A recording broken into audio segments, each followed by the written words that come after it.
লজ্জা কয় প্রকার? এক নাম্বার আল্লাহকে লজ্জা পাওয়া, দুই নাম্বার ফেরেশতাকে লজ্জা পাওয়া, তিন নাম্বার মানুষকে লজ্জা পাওয়া, চার নাম্বার নিজেকে লজ্জা পাওয়া। এক নাম্বার কাকে লজ্জা পাওয়া? আজকে থেকে দুইটা আয়াত সবসময় মনে রাখবেন। আয়াত মনে না রাখলেও চলবে, অর্থ মনে রাখলেই চলবে। প্রথম সূরা আলাক আয়াত নাম্বার 14। আপনি রাস্তা দিয়ে হাঁটছেন, শয়তান আপনাকে গুনাহ করাতে চাচ্ছে, শয়তান আপনাকে এদিক সেদিক নিতে চাইতেছে। আল্লাহ পাক রব্বুল আলামিনের ওই আয়াত সাথে সাথে কানে আনবেন যে আল্লাহ আমাকে বলছে সূরা আলাকের 14 নম্বর আয়াতে, আলাম ইয়ালাম বিআন্নাল্লাহ ইয়ারা, এই বান্দা, এই সে কি জানে না আমি তাকে দেখছি? এই সে কি জানে না আমি তাকে দেখছি? আপনি হাঁটছেন, গুনাহ করতেছেন, আপনি মদের বোতল নিলেন, আপনি মাদক, আপনি নেশা করবেন, আল্লাহ বলছেন এই বান্দা তুমি কি জানো না আমি তোমাকে দেখছি? আলাম বিআলাম, আল্লাহ দেখছে আমাকে আপনাকে। এই হলো এক নাম্বার আয়াত। দুই সূরা কফ 16 নম্বর আয়াত, আল্লাহ বলেন ওয়ালাকাদ খালাকনাল ইনসানা ওয়া না'লামু মা তুওয়াসবিসু বিহি নাফসু, আমি মানুষ বানাইলাম, মানুষের অন্তর যা কুমন্ত্রণা দেয় আমি আল্লাহ জানি। আল্লাহ এত কিছু জানে, আমি কথা বলতেছি আরিফ বিন হাবিব, আল্লাহ কয় আমি জানি। এই মুখ বন্ধ, জিহ্বা দিয়ে আল্লাহরে কিছু বলছি, আল্লাহ কয় এটাও জানি। জিহ্বা বন্ধ, ঠোঁট বন্ধ, মনে মনে শুধু কল্পনা করছি, আল্লাহ কয় এটাও জানি, সব জানে। তখন বলেন ওয়ানাহনু আকরাবু ইলাইহি মিন হাবলিল ওয়ারিদ, তোমার শাহরগ এই দমনীরও আরো নিকটবর্তী আমি আল্লাহ। ভাইও রাস্তা দিয়ে হাঁটার সময় গুনাহ যখন করতে মন চাইবে, চিন্তা করবেন আল্লাহ বলছে এই বান্দা, আরে তুমি কি জানো না আমি তোমাকে দেখছি? গুনাহ ছেড়ে দেন, আজকে থেকে ছেড়ে দেন না, আমি সহ সবাই ছেড়ে দিই। আল্লাহ বলছে আমি তোমাকে দেখছি, তুমি কি দেখো না? আরে আমি তো জানি সব, তুমি কি করছো, কি ব্যাপার, তুমি কেন গুনাহ করছো? আল্লাহকে লজ্জা পাও। আল্লাহ আমাদের সকলকে আল্লাহকে যেন লজ্জা পাই আল্লাহ তৌফিক দান করেন। এবার আল্লাহকে লজ্জা পাওয়ার একটা দৃষ্টান্ত নেন। ইউসুফ আলাইহিস সালাম আর জুলাইখা এক ঘরে। ইউসুফ আলাইহিস সালাম আর জুলাইখা এক ঘরের মধ্যে আছে। ইউসুফ আলাইহিস সালাম আর জুলাইখা, আরে ওলামায়ে কেরামদের খেদমতে লাগাই দিয়েছে। ছাত্র কই? এ বেটা সামনে আসো। আল্লাহু আকবার। রাসূল করিম সাল্লাল্লাহু আলাইহি সাল্লাম হাদিসের মধ্যে আল্লাহকে লজ্জা পাওয়ার ব্যাখ্যাও দিয়েছেন। আগে জানি আল্লাহকে লজ্জা পাওয়ার একটা দৃষ্টান্ত সূরা ইউসুফ আয়াত নাম্বার 23। ইউসুফ নবী আর জুলাইখা এক ঘরের মধ্যে আছে।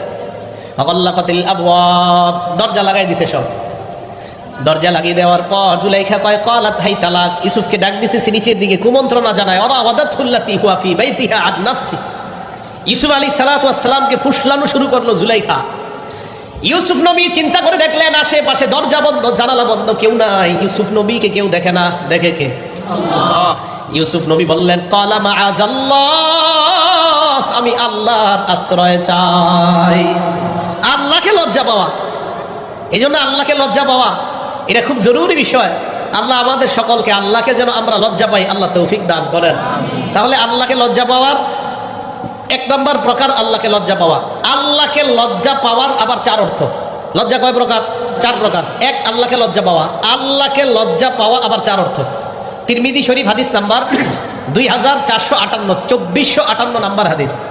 ক্বালা রাসূলুল্লাহ সাল্লাল্লাহু আলাইহি ওয়াসাল্লাম, আল্লাহ নবী বলেন ইস্তাহইউ মিনাল্লাহি হাক্কাল হায়াত, তোমরা আল্লাহকে যথাযথভাবে লজ্জা পাও। সাহাবারা বললেন ইন্না লানাস্তাহি মিনাল্লাহি ওয়ালহামদুলিল্লাহ, হুজুর আমরা তো আল্লাহকে লজ্জা পাই। আল্লাহকে লজ্জা পাওয়ার আবার কি অর্থ? নবীজি বললেন আল্লাহকে লজ্জা পাওয়ার অর্থ হলো চারটা। এক নাম্বার আন তাহফাজুর রাসা ওয়া মা ওয়া, তোমার মাথা আর মাথার আশেপাশে যা এইগুলা তুমি গুনাহ থেকে বাঁচাইবা। আন তাহফাজুর রাসা ওয়া মা ওয়া, মাথা, মাথার আশেপাশে চোখ, নাক, কান, মুখ গুনাহ থেকে বাঁচাও। এক। দুই ওয়াল বাতনা ওয়া মা হাওয়া, পেট আর পেটের আশেপাশে যা এগুলা গুনাহ থেকে বাঁচাও। লজ্জাস্থান, পা, এগুলা গুনাহ থেকে বাঁচাও। তাহলে কমপ্লিট পুরা শরীর গুনাহ থেকে বাঁচানো। এক, মাথা, মাথার আশেপাশে যা আছে। নজরের গুনাহ করা যাবে না, মুখ দিয়ে মিথ্যা কথা বলা যাবে না। ভাইও এই জবানের কারণে আমাদের বেশিরভাগ মানুষ জাহান্নামী হবে, বলেন নাউজুবিল্লাহ। তিরমিজি শরীফের 2616 নম্বর হাদিস, 2616 নম্বর হাদিস। রাসূল করিম সাল্লাল্লাহু আলাইহি সাল্লাম বলেন হাল ইয়াকুব্বুন নাস ফিন্নার আলা ওয়ুজুহিহিম আও আলা মানাখিরিহিম ইল্লা হাসাইদু আলসিনাতিহিম, মানুষ বেশিরভাগ মানুষকে আল্লাহ মাথাটা নিচের দিকে দিবে, পাগুলা উপরের দিকে দিয়ে তাদেরকে ধাক্কাইতে ধাক্কাইতে আল্লাহ জাহান্নামে ফেলে দিবে। কেন? নবী বলেন শুধু এই মুখের কারণে অধিকাংশ মানুষ এইভাবে জাহান্নামী হবে। এক নাম্বার আল্লাহকে লজ্জা পাওয়া, জবান হেফাজত করা, নজর হেফাজত করা, নাক হেফাজত করা। আল্লাহ আমাদের সকলকে গুনাহ থেকে এই অঙ্গগুলা বাঁচানোর তৌফিক দান করেন। দুই নাম্বার আল বাতনা ওয়া হাওয়া, পেট, পেটের আশেপাশে যা এগুলা গুনাহ থেকে বাঁচানো। এবার দুইটা মিলায় দেখেন, রাসূল বলেন মাই ইয়াজমান লি মা বাইনা লাহইহি ওয়া মা বাইনা রিজলাইহি, আরেক বর্ণনায় ওয়া মা বাইনা ফাখিজাইহি। নবীজি বলেন এই দুই চোয়ালের মাঝখানে যে জবান আছে, এই জিহ্বা যারা আমাকে গ্যারান্টি দিবা, জবান দিয়ে কাউকে তুমি কষ্ট দাও না, জবান দিয়ে কাউকে আঘাত করো না, জবান দিয়ে কারো গীবত করো না, জবান দিয়ে তুমি মিথ্যা কথা বলো না। নবী বলেন 1 নাম্বার জবানের নিরাপত্তা আমাকে দিয়ে দাও, 2 নাম্বার 2 রানের মাঝখানের লজ্জাস্থানের নিরাপত্তা আমাকে দিয়ে দাও। নবীকে যদি বলতে পারেন হুজুর আমি জবান দিয়ে গুনাহ করি না, লজ্জাস্থান দিয়ে আমি গুনাহ করি না, আল্লাহ নবী বলেন 2 জিনিসের গ্যারান্টি নিরাপত্তা দিয়ে দাও, আজমান লাহুল জান্নাহ, আমি নবী তাকে জান্নাতে নেওয়ার জিম্মাদার হয়ে গেলাম। আমি আল্লাহর কাছে বলে তাকে জান্নাতে নিব। তাহলে 1 নাম্বার মাথার আশেপাশে যা গুনাহ থেকে বাঁচানো, 2 নাম্বার পেটের আশেপাশে গুনাহ থেকে বাঁচানো। এই 2 জায়গার দ্বারা কি বোঝা যায়? কমপ্লিট পুরা বডি গুনাহ থেকে বাঁচানো। 3 নাম্বার ওয়াতাতাযাক্কারুল মাউতা ওয়াল বিলাহ, মরণ স্মরণ করা, মরণের পর আপনি পচে যাবেন এই অংশটা স্মরণ করা। আমি আপনি আজকে মারা গেলাম, এই যে দেখেন আমি আপনাদের সামনে বয়ান করতেছি, কি জনপ্রিয়তা, ভাবনা ব্যবনীত আমার, হ্যাঁ আমি কালকে মারা যাবো, শেষ শেষ, কালকে এই একটু পরে মারা যাবো, কালকে এই মুহূর্তে 1 দিন, পরের দিন 2 দিন, পরের দিন 3 দিন, বিশ্বাস করেন 3 দিন পরে আপনারা যার যার মতো কাজ শুরু করবেন। 4 দিনের দিন আরিফ বিন হাবিবের জন্য কিছু একটা করা দরকার, আচ্ছা 7 দিনের দিন বুঝলে গেছেন, 1 মাস পরে সবাই সবার মতো, 1 বছর পরে কিসের কে আরিফ বিন হাবিব, কোথায় কে সে কি, সব শেষ। ওয়াতাতাযাক্কারুল মাউতা ওয়াল বিলা, তুমি মরে যাইবা, মরার পর পচে যাইবা, ওটা নিয়ে ভাবো, এটাই তো সত্যি কথা। আমি আপনি মারা যাওয়ার পর আমার সন্তানাদি, আমার আত্মীয় স্বজন আমাদেরকে দাফন করে দিবে, দাফন করে দেওয়ার পর একটু বলবে এই সে ভালো ছিল, সেই ছিল, সেই ছিল, 2 দিন 3 দিন, আস্তে আস্তে সবাই সবার মতো চলবে, আপনার বাড়ি গাড়ি সব রয়ে গেল। এটা নিয়ে ভাবেন যে আমি যা কামাই করেছি, যা অর্জন করেছি সব রয়ে গেল, আমি কবরে চলে গেলাম। ভাইও আজকে থেকে ভাবেন, আজকে রাতে মাথাটা বালিশে লাগান, একটু সময়ের জন্য ল্যাপটা মুড়ি দেন, কম্বলটা মুড়ি দিয়ে চোখটা খোলেন, দেখবেন আপনি অন্ধকার, কিছু দেখা যায় না। চোখ খোলেন, ল্যাপ মুড়ি দিয়ে, কাঁথা মুড়ি দিয়ে চোখ খোলেন, লাইট অফ, দেখবেন কিচ্ছু দেখা যায় না। তখন ভাববেন আচ্ছা আমার লাশটা কবরে রাখলো কামরাঙ্গীরচরের জনগণ, রাখার পর আমার লাশের উপরে বাঁশ দিল, বাঁশ দেওয়ার উপরে আবার মাটি দিল, আচ্ছা আমি তো কিছু দেখতে পাবো না, আচ্ছা অন্ধকার, ব্যাপারটা কি? হ্যাঁ ইমানদার হলে কবর আল্লাহ আলোকিত বানায় দিবে। ভাই কথাগুলো ভাবেন, নবীজি বললেন আল্লাহকে লজ্জা পাওয়ার 3 নাম্বার অর্থ তাতাযাক্কারুল মাউতা ওয়াল বিলা, তুমি মারা যাইবা এটা চিন্তা করো, পচে যাইবা চিন্তা করো। 4 ওমান আরাদাল আখিরাতা তারাকা যিনাতাদ দুনিয়া, আখিরাতের স্মরণে দুনিয়ার চাকচিক্য বিসর্জন দেওয়া। কামরাঙ্গীরচর দিয়ে আপনি হাঁটছেন, হঠাৎ একটা 10 তলা 5 তলা বাড়ির দিকে তাকাইলেন আর চিন্তা করলেন আমারও যদি হইতো, চিন্তা করতেছেন। এখন মনে করেন কি করবেন, তখন আখেরাত চিন্তা করেন, আখেরাতে আল্লাহ আরো বড় দিবে, সুবহানাল্লাহ। এই চিন্তায় দুনিয়ার চাকচিক্য বিসর্জন দেওয়া। নবী বলেন মাথার আশেপাশ গুনাহ থেকে বাঁচানো, পেটের আশেপাশ গুনাহ থেকে বাঁচানো, আখেরাত কবরের কথা স্মরণ করা। 4 আখেরাতের চিন্তায় দুনিয়ার চাকচিক্য বিসর্জন দেওয়ার গুণ, এই 4টা যার মাঝে অর্জন হয়ে যাবে প্রাত্যহিক প্রতিদিনের জীবনের মধ্যে, ফাকাদ ইস্তাহইয়া মিনাল্লাহি হাক্কাল হায়া, সে আল্লাহকে যথাযথ লজ্জা পাইল। 2 নাম্বার আল হায়া মিনাল মালাইকা, ফেরেশতাদেরকে লজ্জা পাওয়া। একটা কথা সূরা ইনফিতরের আয়াত মনে রাখবেন, ওয়া ইন্না আলাইকুম লাহাফিজিন কিরামান কাতিবিন। এই যে আমি আপনি হাঁটছি, এখন থেকে আমরা নিয়ত করব যে হাঁটতেছি, আল্লাহ বলেন ওয়া ইন্না আলাইকুম লাহাফিজিন, তোমাদের সাথে সংরক্ষণকারী ফেরেশতা আছে, কিরামান কাতিবিন, সম্মানিত লেখকগণ। আমি আপনি টেলিভিশনের দিকে তাকাইলাম, ফেরেশতা লিখে ফেলছে। আমি আপনি নারীর দিকে একবার তাকানোর পর নজর নিচের দিকে করলাম, ফেরেশতা গুনাহ লেখে নাই, আবার তাকাইলাম লিখে ফেলছে। প্রথমবার তাকাইলাম, নিচে তাকাইলাম, লিখে নাই, আবার তাকাইলাম, লিখে ফেলছে। ইয়ালামুনা মা তাফআলুন, যা করছো করে ফেলছে। ভাবেন না আজকে থেকে ভাবনাটা, আচ্ছা আল্লাহ আমাকে দেখে, এটাও আবার আল্লাহর লেখকগণ আমার সব কর্মকাণ্ড লিখে ফেলতেছে, ইন্না লিল্লাহ, আমার হবে কি? আল্লাহ বলে কি আর হবে? 15 নাম্বার পারা 2 নাম্বার পৃষ্ঠা খোলো, খোলার পর এটা পড়বা যে আমি আল্লাহ কুল্লা ইনসানিন আলজামনাহু তায়রাহু ফি উনুকি, আমি তোমার গলার মধ্যে ছোট্ট একটা খাতা মেমোরি কার্ড ঝুলিয়ে দিয়েছি। অনুখরিজু লাহু ইয়াউমাল কিয়ামাতি কিতাবা, কিয়ামতের মাঠে আমি আল্লাহ এটা খুলবো, ইয়ালকাহু মানশুরা, বান্দা ওইটাকে দেখতে পাবে খোলা অবস্থায়। দেখার পর কি হবে? আল্লাহ বলেন ওই বান্দা দেখা বলবে মালি হাজাল কিতাব লা ইগাদিরু সগীরাতাও ওয়ালা কাবীরাতান ইল্লা আহসাহা, নাউজুবিল্লাহ, ইন্না লিল্লাহি। আমলনামার কি হলো, ছোট বড় সব দেখি এই জায়গায় লেখা আছে। আল্লাহ আমি ওই দিনই অপরাধটা করছি, এটাও লেখা এই জায়গায়। ভাইও ছাড় দেওয়া হবে না, এই জন্য আমি আপনি যা করছি সব লিপিবদ্ধ হয়ে যাচ্ছে। তবে তাফসীরের কিতাবে আজীব একটা কথা আমি পেয়েছি, প্রতিদিন আমরা যা করি রাতে এটা আল্লাহর কাছে পেশ করা হয়। সহিফা আসছে হাদিসের মধ্যে, পেশ করার পর কি তাফসীরে আসছে, সহিফা পেশ করার পর আল্লাহ প্রথম পৃষ্ঠা খোলে, ওখানে ইস্তেগফার, শেষের পৃষ্ঠা ওখানে ইস্তেগফার, মাঝখানের গুলা আর দেখে না, আল্লাহ দিয়ে দেয়। ফেরেশতা বলে আল্লাহ লেখলাম তো এত কিছু, আর তো দেখলেন না। এটা তাফসীরের একটা বর্ণনা। এই কথা বলার পর আল্লাহর পক্ষ থেকে বলা হয় আমি তো জানি কি করেছে না করেছে। প্রথম পৃষ্ঠায় ভালো লেখা, শেষ পৃষ্ঠায় ভালো লেখা, মাঝে কিছু ভুলভ্রান্তি বান্দার হয়ে গিয়েছে, আমি আল্লাহ সব মাফ করে দিচ্ছি। তো বলতেছিলাম আমার আপনার আমল নামাটা ফজরের মাধ্যমে যেন শুরু হয়, এশার মাধ্যমে যেন শেষ হয় দিনটা। কথা বুঝে আসছে? তাহলে আমাদের আমল নামায় শুরুতে ফজর, শেষে এশা হবে। হ্যাঁ, মাঝের নামাজ তো ছাড়াই যাবে না, বাকি এদিক সেদিকের ভুলগুলা আল্লাহ চাইলে মাফ করে দিবেন।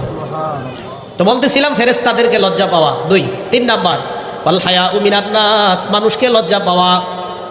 আজীব একটা হাদিস শোনাই মানুষকে লজ্জা পাওয়ার, বুখারী শরীফের 7 নম্বর হাদিস। দেখেন, আমরা কি মুসলমান না অমুসলমান? সবাই বলেন মুসলমান না অমুসলমান?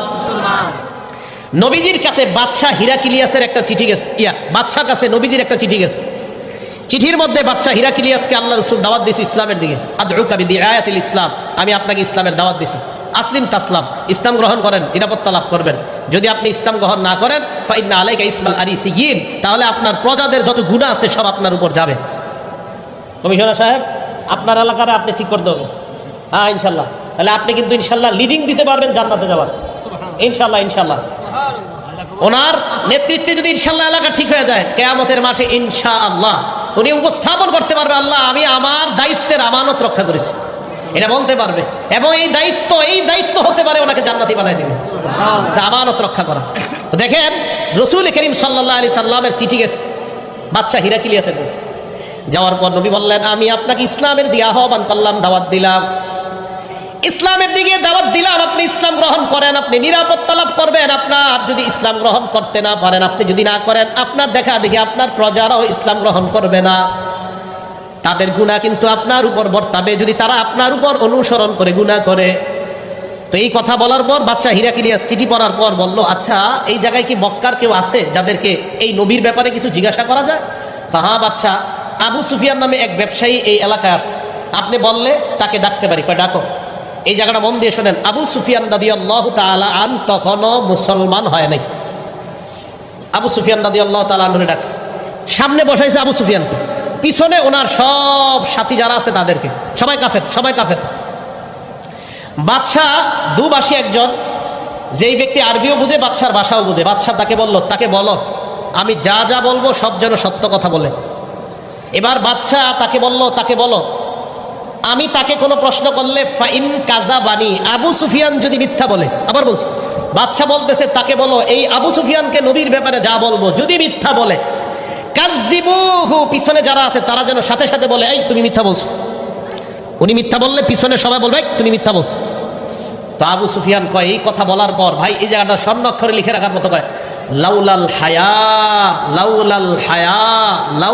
হায়া মিন আইয়াসিরু আলাইয়া কাযিবান লা কাযাবতু আনহু, আমার ভিতরে এত লজ্জা কাজ করলো, ছি মুহাম্মাদের নামে যদি একটা মিথ্যা বলি মক্কায় যাওয়ার পর আমার পিছে যারা আছে আজকে হয়তো কিছু বলবে না, আমি লিডার দেখা, তখন আমাকে বলবে আবু সুফিয়ান তুমি মুহাম্মাদের নামে, তখনও তো তারা মুসলমান না তাই মুহাম্মদ বলছে, মুহাম্মাদের নামে তুমি ওই দিন কিভাবে মিথ্যা কথাটা বললা? আবু সুফিয়ান একজন কাফের, তখনও মুসলমান হয় না, তিনি বলেন আমি লজ্জার কারণে যে ছি মানুষ কি বলবে, শুধু লজ্জার কারণে নবীর নামে সেদিন একটা মিথ্যা কথা বলতে পারিনি। বলেন তো একজন কাফের কি কারণে মিথ্যা বলে নাই? লজ্জায়। বলেন একজন কাফের কি কারণে মিথ্যা বলে নাই? আমরা কাফের না মুসলমান? মিথ্যা বলিনি? কি পরিমাণ মিথ্যা বলি দেখছেন কি আজীব কথা। একজন অমুসলমান লজ্জায় উনি মিথ্যা কথা বলে না। আল্লাহ আমাদের সকলকে লাজুকতা লজ্জার গুণে গুণান্বিত হওয়ার তৌফিক দান করেন। তাহলে মানুষকে লজ্জা পাওয়া জানলাম। 4 আল হায়াউ মিনান নাফস, নিজেকে লজ্জা পাওয়া। নিজেকে লজ্জা পাওয়ার কয়েকটা দৃষ্টান্ত। 1 নাম্বার নিজেকে লজ্জা পাওয়ার দৃষ্টান্ত, নবীজি সাল্লাল্লাহু আলাইহি ওয়াসাল্লাম এক মাঠের সামনে দিয়ে রওনা করলেন। উলামায়ে কেরাম সহ অন্য যারা আছি, মাদ্রাসার ছাত্র যারা আছি, এই ইবারতটা ভালো করে শুনবো। নাসাই শরীফের 406 নম্বর হাদিস। নবীজি এক ব্যক্তিরে দেখে খোলা মাঠে গোসল করতেছে, খোলা মাঠে গোসল করে। এই দৃশ্য দেখার পর নবী মিম্বরে দাঁড়ানোর পর বললেন হে জনগণ, ইন্নাল্লাহা হাইয়ুন হালিমুন সিত্তিরুন ইউহিব্বুল হায়া ওয়াস সিতরা বা সাত্র। নবী সাল্লাল্লাহু আলাইহি সাল্লাম বলেন, হে জনগণ, আল্লাহ লাজুক, সুবহানাল্লাহ। আল্লাহ হালিম, সহনশীল। আল্লাহ সিত্তির, মানুষের সব দায়িকা রাখে। আল্লাহ সব দায়িকা রাখে, তোমরা দিয়ে সব খুইলা দাও। মানে কই কি, এই যে সবার সামনে গোসল করা, তো আমরা যারা গোসল করি অথবা আমরা যারা ছাত্র ভাই আছি, গোসলের ক্ষেত্রে একটু সাবধানতা অবলম্বন করা, গামছা শরীরে রাখা। বোক এই বোক যত বেশি দেখে মানুষ, নজর যদি লেগে যায় মেধা কমতে থাকবে। নজর লেগে যাওয়া হাদিস দ্বারা প্রমাণিত। নজর লেগে গেলে মেধা কমতে থাকে। হ্যাঁ, বিশ্বাস করেন, আমার আপনজনরা ছাড়া গত 15 বছর আমার শরীর কেউ দেখছে কিনা আমার মনে নেই। 15-16 বছর হবে। হ্যাঁ, আমাদের সেগুলা দিশা বলছে, শরীর দেখবে মেধা কমবে, শরীর দেখবে মেধা কমবে। তো বলতেছিলাম, হুজুরে বলছি, হুজুর দলিল কি? বেটা, নজর লাগলে, এটা হাদিস দ্বারা প্রমাণিত, নজর কারণে মানুষের শরীর আকর্ষণীয় হয়। এটা ছেলে হোক মেয়ে হোক। এটা ছেলে, হুজুর ছোট ছেলে কি আকর্ষণ? তার শরীর ছোট ছেলের, তার শরীরের মধ্যে আকর্ষণ থাকবে। নজর লেগে গেলে এই নজরের কারণে তার জীবনটা নষ্ট হয়ে যেতে পারে, মেধা কমে যেতে পারে। তাই গার্জিয়ান যারা আছেন, সন্তানদের শরীরের ক্ষেত্রে খুব সতর্ক। বারান্দায় খালি শরীরে দাঁড় করায় রাখবেন না। মাদ্রাসা ছাত্র হোক, স্কুলের ছাত্র হোক, খালি শরীরে বারান্দায় দাঁড় করায় রাখবেন না, অন্যরা যেন আপনার সন্তানের শরীর না দেখে। এই ব্যাপারটা সতর্কতা অবলম্বন করা। নবীজি সাল্লাল্লাহু আলাইহি সাল্লাম বললেন, ফাইদা তাসালা আহাদুকুম, তোমাদের কেউ যখন গোসল করবা, ফালইয়াস্তাতির, একটু পর্দা টর্দা দিয়ে গোসল করো। এইভাবে সবার সামনে গোসল করো মানে কি? তাহলে পর্দা দিয়ে গোসল করা, একটা ঢাকনার মধ্যে গোসল করা, এটা নিজেকেও লজ্জা পাওয়ার মতো। ওখানে তো কেউ আপনাকে দেখবে না। আল্লাহ আমাদের সকলকে এই গুণটা অর্জন করার তৌফিক দান করেন। আরেকটা উদাহরণ দেখি আমরা, আবু দাউদ শরীফের হাদিস নাম্বার 4014 নাম্বার হাদিস। এই হাদিসের মধ্যে একজন সাহাবা আছে, নাম জারহাদ। বলেন কি নাম? জারহাদ। এটা হাসির ঘটনা। জারহাদ রাদিয়াল্লাহু তাআলা আনহু বলেন, জালাসা রাসূলুল্লাহ সাল্লাল্লাহু আলাইহি ওয়াসাল্লাম ইনদানা ওয়া ফাকিজি মুনকাশিফা। জারহাদ রাদিয়াল্লাহু তাআলা আনহু বলেন, আল্লাহর নবী আমাদের সামনে বসা, আমার রান খোলা। জারহাদ রাদিয়াল্লাহু তাআলা আনহু বলেন, আমার রান খোলা, নবী আমাদের সামনে বসা। নবী আমার দিকে তাকায় বললেন, ছি ছি, আমা আলিমতা আন্নাল ফাকিজা আওরা, তুমি কি জানো না রান সতরের অন্তর্ভুক্ত? এই মিয়া, রান ঢাকো। তাহলে এই হাদিস দ্বারা বুঝলাম রান পুরুষের সতর না সতরের বাহিরে? এটা রাখতে হবে, না ডাকলে গুনাহ হবে। নবীজি বললেন, আমা আলিমতা আন্নাল ফাকিজা আওরা, এই তুমি জানো না রান ঢেকে রাখতে হয়? আওরাত মানে ঢেকে রাখার জিনিস, আওরাত মানে ঢেকে রাখার জিনিস, এটা ঢেকে রাখতে হয়, জানো না? এই জন্য মনে রাখবেন, সতর আর আওরতের মধ্যে পার্থক্য কি বলেন তো? সতর আর আওরত, সতর বলা হয়, মনে করেন মা বোনদেরকে দিয়ে বুঝাই, মা বোনদের সতর কোনটা, আওরত কোনটা? মা বোনদের সতর বাবার সামনে যা খোলা রাখা যায়, মামার সামনে যা খোলা রাখা যায়, মায়ের সামনে যা, বাবা ভাইয়ের সামনে যা খোলা রাখা যায়, চাচার সামনে একটা মেয়ে যা খুলতে পারে, এটার নাম সতর। অন্যের সামনে যা খুলতে পারে না মেয়ে, এটার নাম আওরত। তাই অন্য পুরুষের সামনে মেয়ে চেহারা ঢেকে রাখা, এটার নাম আওরত। বাবার সামনে চেহারা খোলা রাখা, এটার নাম সতর। তো কোনো মেয়ে যদি চেহারা খুইলা কোনো শপিং মলে চাকরি করে, এটার নাম কখনো আওরত হবে না, এটা সতর হবে। আর বুঝতে হবে, এই মেয়েটাকে ওই শপিং মলওয়ালা মূলত মেয়ের দুর্বলতার মধ্যে, যে মেয়েটা একটু চাকরি করে টাকা স্বাবলম্বী হোক, এটা যদি তার মাকসাদ হয়, এটা ভালো কথা। কিন্তু তার মাকসাদ এটা না। মেয়েকে ওই দোকানে চাকরি দেওয়ার অর্থ, তার মাকসাদ যে এই জায়গায় কাস্টমার আকর্ষণ করা, তার মানে ওই মেয়েটাকে তার দোকানের পণ্য হিসাবে সে ব্যবহার করছে। এটা পণ্য। নারীকে সম্মান দেয় না এটা। যদি সত্যি হয় নারীর প্রতি তার যে না, মেয়েটা অসহায়, দুর্বল, একটু টাকা পয়সা পাক, এটা ভালো কথা। কিন্তু যদি না উদ্দেশ্য হয়, তা আপনি তো একটা কালা মেয়ের চাকরি দেন না আপনার শপিং মলে? হ্যাঁ, আপনি একটা কালো মেয়ের চাকরি দেন, অসহায় দুর্বল কালো মেয়ের, তা তো দেন না। আমাদেরকে বুঝান, এটা কালো অসহায় মেয়ে, কি কালো অসহায় মেয়ে নাই বাংলাদেশে? একটা কালো অসহায় মেয়ের চাকরি দেন। ওই দোকানদাতা ভালো করে জানে, এরে বসাইলে কাস্টমার আসবে না। তাহলে কি এই মেয়েটারে কি বলেন, তার প্রতি কি আপনার অনুগ্রহ করা হলো না তাকে পণ্য বানানো হলো? হ্যাঁ, মা বোনরা আমার কথা বুঝার চেষ্টা করবেন, এখানে আপনাকে পণ্য বানানো হয়, আপনার সৌন্দর্যতাকে পণ্য বানানো হচ্ছে। তো বলতেছিলাম, রাসূল করিম সাল্লাল্লাহু আলাইহি সাল্লাম বললেন, আমা আলিমতা আন্নাল ফাকিজা আওরা, তুমি কি জানো না রান ঢেকে রাখতে হয়? আল্লাহ আমাদের সকলকে রান সর্ব অবস্থায় যেন আমরা ঢেকে রাখতে পারি, আল্লাহ তৌফিক দান করেন। এবার আবু দাউদ শরীফের 4015 নম্বর হাদিস শোনেন। এই হাদিসটা লিখে রাখার মতো শেষের অংশটা, আগে প্রথম অংশ শোনেন, শেষের অংশটা ঘরে টানা রাখবেন ডেলি, তাহলে আপনার দ্বারা এই গুনাহ আর হবে না। ক্বালা রাসূলুল্লাহ সাল্লাল্লাহু আলাইহি ওয়াসাল্লাম, আল্লাহ নবী হযরতে আলীকে বললেন, আলী লা তাকশিফ ফাকিজাকা, তুমি তোমার রান কখনো খুলবা না। এরপর নবী বলেন, ওয়ালা তানজুর ইলা ফাকিজি হাইয়িন, কোন জীবিত ব্যক্তির রানের দিকে তুমি তাকাইবা না, জীবিত ব্যক্তির রানের দিকে তাকাইবা না। দেশ গ্রামের মানুষ কাঁচা দিয়া খেতে কাজ করে, রে পুরো অবস্থা খারাপ। ওয়ালা তানজুর ইলা ফাকিজি হাইয়িন, তুমি জীবিত ব্যক্তির রানের দিকে তাকাইবা না। আচ্ছা, এটা ভালো কথা, জীবিত ব্যক্তির রান দেখা যায় না, বুঝে আস। নবী শেষে যেটা বললেন, এটা ঘরে ঠেলি দরজায় টানা রাখবেন, দেখবেন, বাইরে হইবেন, ঢুকবেন আর দেখবেন।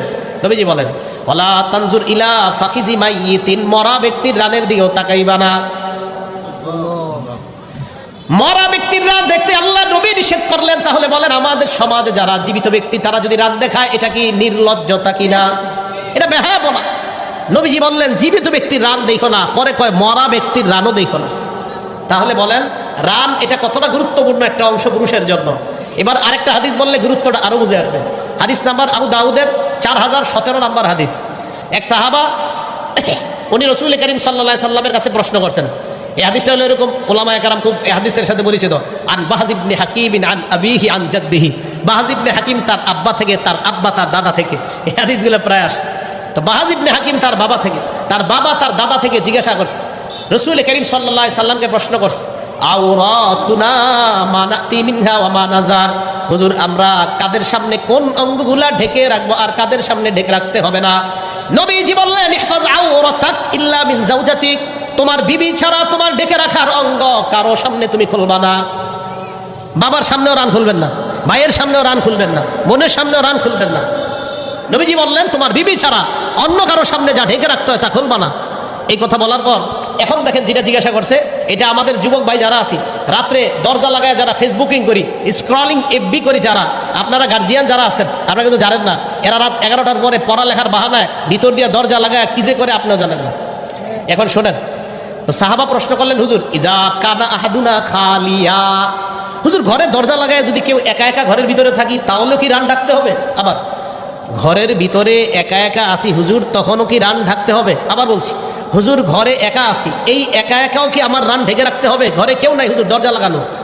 নবীজি বলেন ফাল্লাহ আহাক্কু আইয়ুস্তাহইয়া মিন, রাসূল করিম সাল্লাল্লাহু আলাইহি সাল্লাম বলেন মিয়া ঘরে কেউ নাই, আল্লাহকে লজ্জা পাওয়া আরো বেশি দরকার তোমার।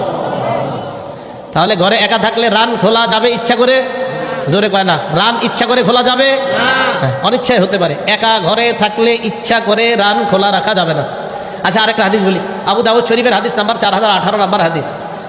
এই হাদিসটাও সবার জন্য। ক্বালা রাসূলুল্লাহ সাল্লাল্লাহু আলাইহি ওয়াসাল্লাম, আল্লাহ নবী বলেন লা ইয়ানজুরুর রাজুলু ইলা উরিয়াতির রাজুল, কোন পুরুষ অন্য পুরুষের লজ্জাস্থানের দিকে তাকাবে না। ওয়ালাল মারআতু ইলা উরিয়াতিল মারআ, কোন নারী অন্য কোন নারীর লজ্জাস্থানের দিকে তাকাবে না। এরপর নবীজি কি বলে দেখেন, ওয়ালা ইউবজির রাজুলু ইলার রাজুলি ফি সাউবিন ওয়াহিদ, এক পুরুষ আরেক পুরুষের সাথে এক কাঁথার নিচে, এক কম্বলের নিচে, এক লেপের নিচে ঘুমাবে না। হ্যাঁ যারা আছেন, দুই ছেলেকে এক লেপের নিচে ঘুমাইতে দিন না, দুই ছেলেকে এক লেপ, এক কম্বল, এক কাঁথার নিচে ঘুমাইতে দিন না। ভাইয়েরা শুনেন, ছোটবেলা থেকে 5-6 বছর থেকে ছেলের কম্বল লেপ আলাদা করে দেন, দুইজনের আলাদা করে দেন।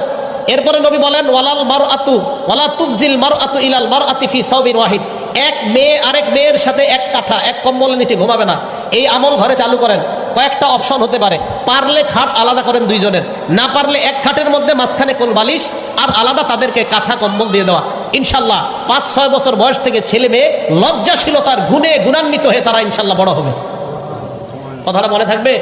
তাহলে বলেন তো, দুই পুরুষ এক কাঁথা এক কম্বল এক লেপের নিচে দুই ছেলেকে কি ঘুমাইতে দিবেন? না ভাই, আমাদের নবীজি নিষেধ আছে, দিয়েন না। এটা নির্লজ্জতা বাড়ে, দিয়েন না। আপনার দুইটা লেপ, দুইটা কম্বল, দুইটা কাঁথা আপনি কিনে নেন। আর যদি বলেন হুজুর শীতকালে 2 লেপ কেনার সামর্থ্য নাই, 2 কাঁথা দিয়ে তখন উপরে লেপ দেন। 2 কাঁথা দুইজনে গায়ে দিবে, উপরে লেপ থাকতে পারে। 2 কাঁথা 2 ছেলে গায়ে দিবে, উপরে লেপ থাকবে দুজনের উপরে, এটা হতে পারে। এটা রাসূলের এই হাদিসটা পালন করার চেষ্টা করব। তাহলে নির্লজ্জতা থেকে বাঁচতে পারবো, বেহায়াপনা থেকে বাঁচতে পারবো, লজ্জাশীলতার গুণে গুণান্বিত হতে পারবো। আল্লাহ পাক রব্বুল আলামিন আমাদের সকলকে লজ্জাশীলতার গুণে গুণান্বিত হওয়ার তৌফিক দান করেন। আলোচনা শেষ হয়নি, তো লজ্জাশীলতার গুণ এটা আমরা যেন সকলে অর্জন করতে পারি, আল্লাহ তৌফিক দান করেন। বাকি আলোচনাটা একটু পরে করব। করার আগে আপনাদের সামনে রুমাল যাবে মাদ্রাসার, আপনারা কেউ উঠবেন না, কেউ উঠবেন না। ছাত্র ভাইয়েরা রুমাল নিয়ে যান তাড়াতাড়ি, মাদ্রাসার জন্য আপনারা দান করবেন। ছাত্ররা তাড়াতাড়ি রুমাল নিয়ে যাই, আমরা কেউ উঠবো না। ছাত্র ভাইয়েরা সবার সামনে রুমাল নিয়ে যাই, আলোচনা এখনো শেষ হয় নাই।